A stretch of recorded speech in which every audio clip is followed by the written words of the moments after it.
Salut, salut, nouvelle vidéo, petite nouveauté, voici la OOTD S10, une petite trottinette sans prétention avec une belle garde au sol, un moteur situé à l'arrière de 1400 watts, une batterie 48 volts 20 ampères-heure. OOTD, c'est une marque de Duot. Duot, une marque bien connue dans le monde du vélo électrique puissant et de la trottinette électrique puissant. Voilà, c'est une gamme de trottinettes accessibles, axée design. Et bien écoutez, si ça vous intéresse, c'est tout de suite.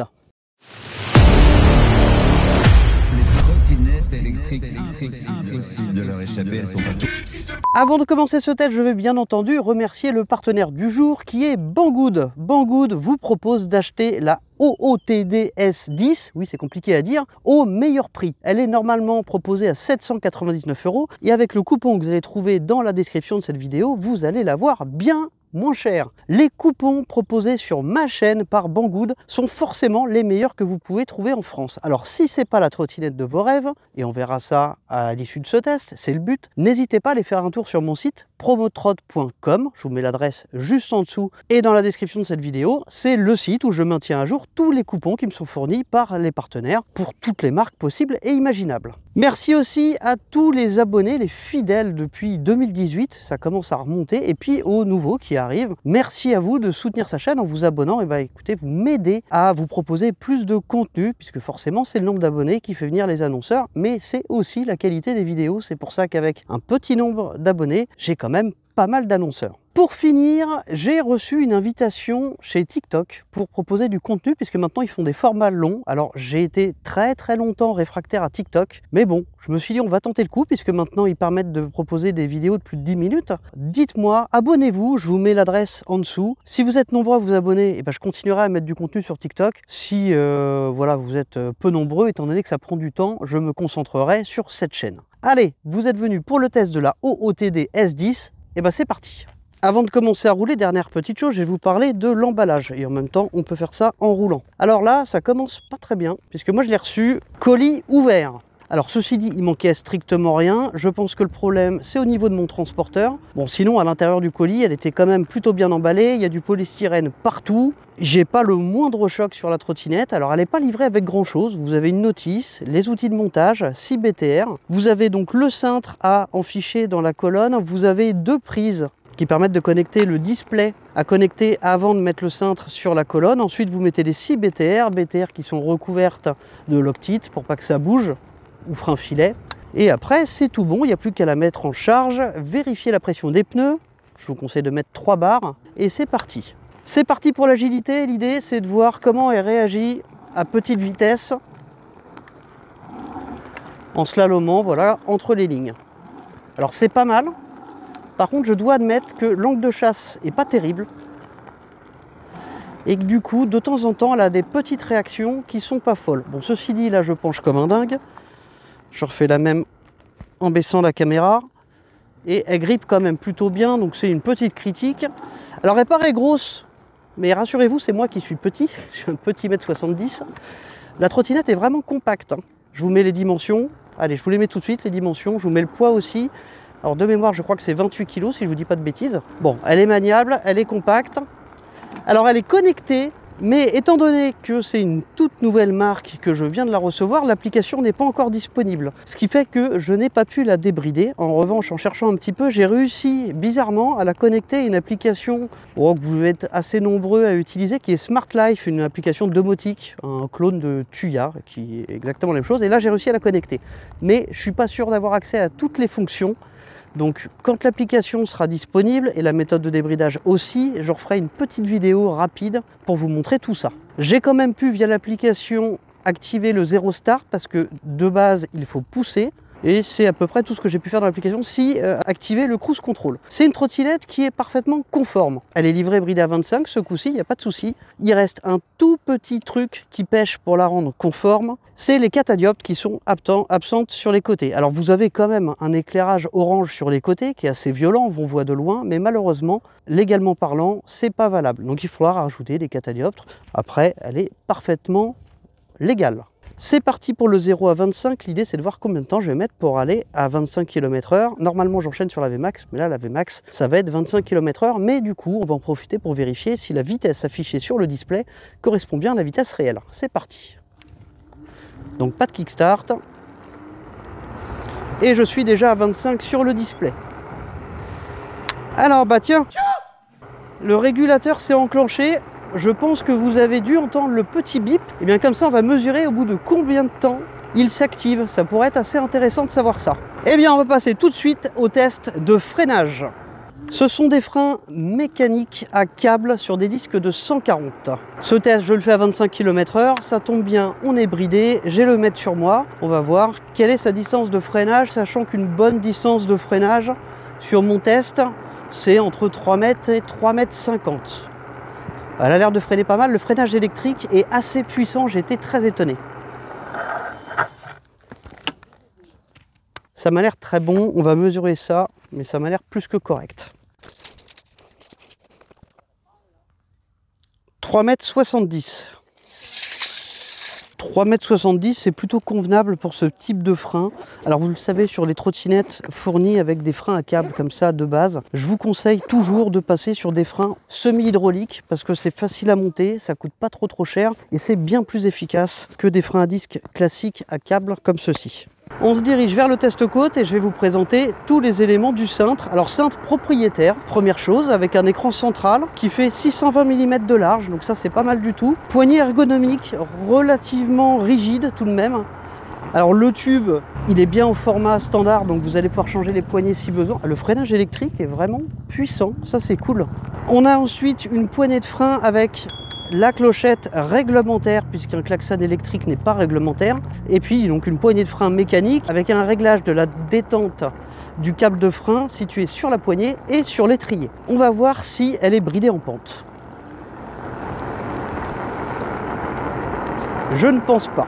Le display s'est bien arrêté à 25, mais je suis à plus de 25, c'est sûr. Alors là, je n'ai freiné qu'avec le frein électromagnétique justement pour voir ce que ça donnait. Alors, le rayon de braquage, il est très court. Il est très court, il n'y a pas de souci.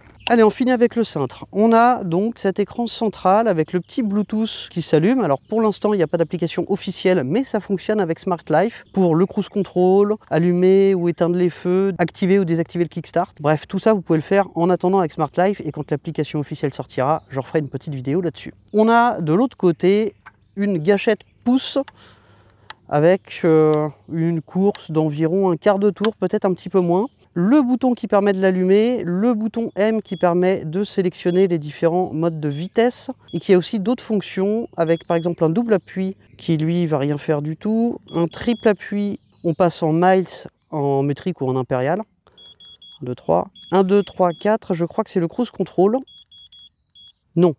Bon, tout est indiqué dans la notice. Alors la notice, justement, avant de repartir, bon, de toute façon on avait fini avec le cintre. Bon, c'est ce petit truc là, tout est en anglais, il parle de l'application sans la nommer, sans mettre un lien, donc bon, mauvaise note sur la notice parce que, bon voilà, vraiment succincte, pas traduite, et puis surtout des parties manquantes. Pour finir sur le cintre, de l'autre côté, on a donc exactement la même poignée ergonomique, bon, tout ce qui est de plus basique. C'est parti pour le test côte. L'idée c'est de voir combien de temps je mets pour aller d'ici au CD le passage qui est là-haut, séquence que vous allez retrouver sur toutes mes vidéos, que je réalise normalement en débridant la trottinette. Bon, bah, ce coup-ci, elle va être bridée, donc elle sera comparable à d'autres trottinettes réglementaires qui ne sont pas débridables. Allez, c'est parti, pas de kickstart, 1, 2, 3. Démarrage très lisse, je suis à 23 sur le display, le régulateur vient de s'enclencher, ça c'est cool. Alors elle fait 1400 watts en crête, je n'ai pas la puissance nominale, mais d'après mes calculs, on serait sur 7 ou 800 watts nominaux, bon 1400 watts en crête. Elle monte à 21 km/h, stop, c'est pas mal, c'est quand même... Pour une trottinette modeste comme ça en termes de prix, c'est pas mal du tout. Par contre, ce que je n'aime pas trop, mais on reviendra dessus à la fin de la vidéo, c'est son angle de chasse que je trouve un petit peu raide. N'hésitez pas d'ailleurs à aller voir ma vidéo à ce sujet. Elle devrait vous intéresser. Alors c'est pas large. Oula, je vais bien me ranger sur le côté. Merci. Alors au niveau de la tenue de route, elle est cool. Oh, il y a du pollen. Hein. Ouf. Elle a des suspensions avant type C. Bon, attendez, je vais faire ça dans l'ordre.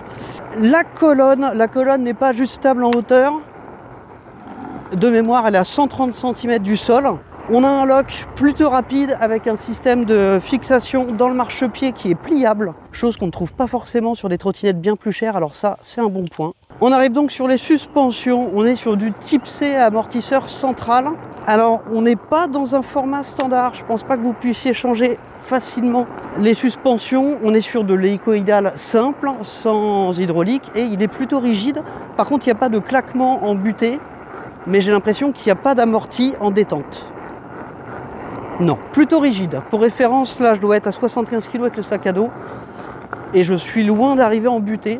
Bon, après, si vous aimez bien les suspensions raides, elle est pas mal. On a une banane creuse, un petit peu comme ce qui se fait sur beaucoup de Kukirine, avec l'unique et seul port de charge qui est situé au milieu. Alors c'est un chargeur de 2 ampères-heure. Port de charge qui est cerclé de caoutchouc, donc réglementaire. Ce n'est pas du GX16, je ne connais pas ce format de fiche. C'est pas propriétaire non plus parce que je l'ai déjà vu, mais je ne connais pas le nom. Les garde-boue sont déjà fixés de base, ils ont l'air assez solides. Par contre, à l'avant, ils ne couvrent absolument pas l'arrière de la roue. Avant d'arriver sur le deck, les freins, donc ce sont des freins mécaniques à câble sur des disques de 140, bien aidés par le frein électromagnétique. On arrive sur le deck. Alors le deck, déjà sur les flancs du deck, vous avez un éclairage que vous pouvez couper au display. Je crois que c'est 4 appuis sur M de mémoire. Éclairage orange, bien visible. Mais par contre, pas de catadioptre. Il est assez épais, la garde au sol est très haute. On est à 16 cm du sol, ce qui est très bien pour une trottinette compacte comme ça. À l'arrière, on a un marchepied. Alors, un petit peu trop d'angle pour moi, je trouve. Par contre, bonne idée d'avoir mis la fixation qui est dans le marchepied, qui permet d'accrocher la colonne. Elle est pliable, avec même un petit aimant pour pas que ça bouge. Ça, c'est une bonne idée. On a un feu stop qui clignote en permanence à l'arrière. Il n'y a pas de clignotant.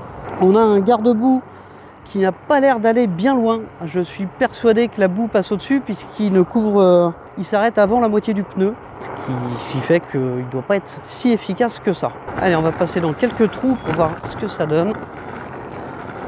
Et là, les suspensions font bien le taf, il n'y a pas de problème. Allez, on va se mettre au pas pour voir si elle se conduit facilement à petite vitesse. Alors là, je suis en mode piéton, je suis donc bien bloqué à 6 km/h. Le régulateur de vitesse fonctionne sur le mode piéton. Je le précise parce que c'est plutôt rare. Alors, est-ce qu'on peut aller en dessous de 6 km/h? Oui, sans problème, on est bien sur un contrôleur sinusoïdal. Il n'y a pas de souci. En vitesse éco, on va voir ce que ça donne. Je suis bridé à 15 km/h. En vitesse dynamique, je suppose que ça va être 20 km/h, c'est ce qu'on va voir. C'est bien ça. Et donc la dernière vitesse, qui coupe le régulateur quand on l'enclenche, ce qui est tout à fait normal, on est bien à 25 km/h. Normalement, elle est capable d'atteindre, d'après le constructeur, 55 km/h.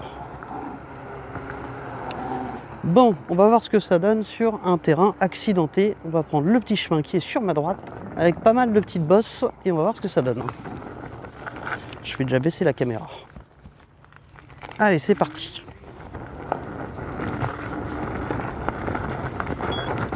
Bon, ça amortit bien, hein. On est sur un dessin de pneus plutôt orienté route, donc j'évite l'herbe parce que ça va être assez glissant. On passe au pour et au contre. Je vais commencer par les contres, histoire de finir sur du positif. Le cintre propriétaire qui laisse peu de place pour ajouter un rétroviseur. Allez, peut-être ici, et encore que c'est vraiment court. J'aime pas les cintres propriétaires. C'est pas dramatique, c'est un petit moins, mais bon. Les matériaux, le cintre fait un petit peu cheap quand on voit cette partie-là de près. Après, de loin, elle a quand même plutôt de la gueule, mais de près, moyen. Les poignées sont aussi un petit peu rigides. C'est pas ma partie préférée. Les suspensions sont un petit peu raides et puis sont surtout, encore une fois, propriétaires. Alors, pas les deux. Vous allez très certainement pouvoir changer la suspension à l'arrière. En revanche, à l'avant, c'est vraiment un truc particulier. Le bouchon du connecteur de charge est très compliqué à fermer. J'ai d'ailleurs pas réussi à le fermer. Voilà, il tient pas. Me demandez pas pourquoi, mais voilà, il est très chiant à mettre. Et non, il n'y a rien à faire. Il tient pas. Dommage. Qu'est-ce que j'ai encore comme moins? Le freinage qui est pas terrible, alors c'est pas dramatique, mais 3,80 m, on n'est quand même pas dans le haut du panier pour une trottinette proposée à ce prix-là. Dommage aussi, mais ça va très certainement être corrigé rapidement, de ne pas avoir l'application, voilà, de passer par Smart Life et du coup de ne pas pouvoir la débrider sur terrain privé, c'est dommage. Avant de passer au plus, on va faire une petite étape pliage pour vous montrer comment ça se passe. Le lock, c'est un lock assez basique qu'on retrouve sur beaucoup de trottinettes. On appuie ici, on pousse vers l'avant, oh qu'il est rigide. Eh bien il est tellement rigide que j'y arrive pas.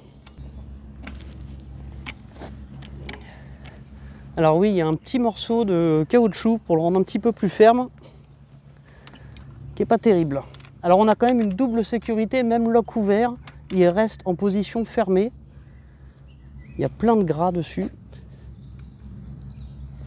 On ouvre ici, j'espère que vous voyez, et on vient prendre le cintre là, et ensuite on peut la transporter.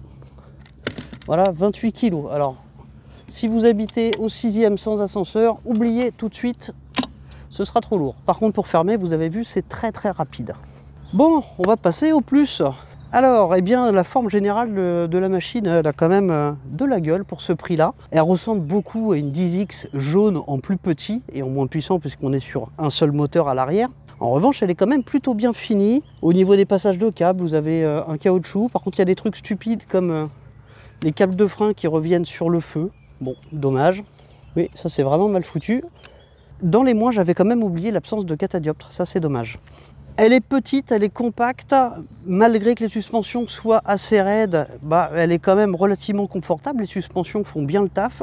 Les 1400 watts en crête sont bien là, on a vu qu'elle montait correctement la côte, à 22 km/h, elle est bien bridée, donc quasiment conforme, mis à part cette absence de catadioptre, bon ça on y remède assez facilement. Le deck est recouvert d'un grip rubber facilement lavable, c'est un bon point, elle est plutôt bien protégée, et c'est le moment de vous donner mon avis. J'en profite pour vous diffuser toutes les notes par là pendant que je discute. Alors, à 799 €, très honnêtement, je partirais sur du Kukirin.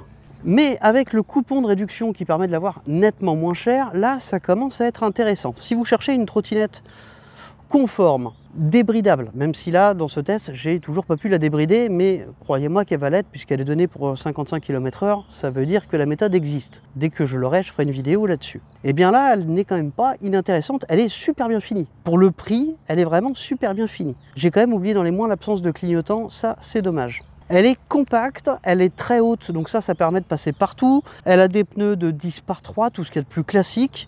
En revanche, ce ne sont pas des jantes qui s'ouvrent en deux, donc préparez-vous à galérer un petit peu pour changer les pneus, parce que voilà, ce type de jante, c'est pas ce qu'il y a de plus simple. D'ailleurs, je ne pense pas qu'elle soit montée en tubeless. Bon, vous l'aurez compris, je l'aime bien, je trouve que c'est pas un mauvais choix, mais personnellement, je pense qu'à ce prix-là, on peut trouver mieux. Après, tout dépend de ce que vous recherchez. Moi, je suis pas la cible. Pourquoi? Parce qu'une trottinette de ce format-là, j'attends un deuxième moteur et un peu plus de puissance. Mais bon, voilà, si vous roulez en région parisienne, par exemple, et que vous avez besoin d'être vraiment en conformité avec quand même un engin capable de passer partout, plutôt bien fini, avec une belle autonomie, parce que 48 volts, 20 ampères/heure, c'est quand même pas dégueulasse, et bien là, c'est un bon choix. Bah écoutez, c'est tout pour moi. N'hésitez pas à me dire ce que vous avez pensé de cette trottinette, de cette vidéo, et dites-moi aussi si ça vaut le coup que je mette mes vidéos sur TikTok. Dites-le moi, si ça vaut pas le coup, sincèrement, hein, je préfère éviter, ça me fait du boulot en plus. Si je peux éviter, tant qu'à faire, j'évite. Mais bon, si vous êtes nombreux à être là-dessus et que vous voulez m'y voir,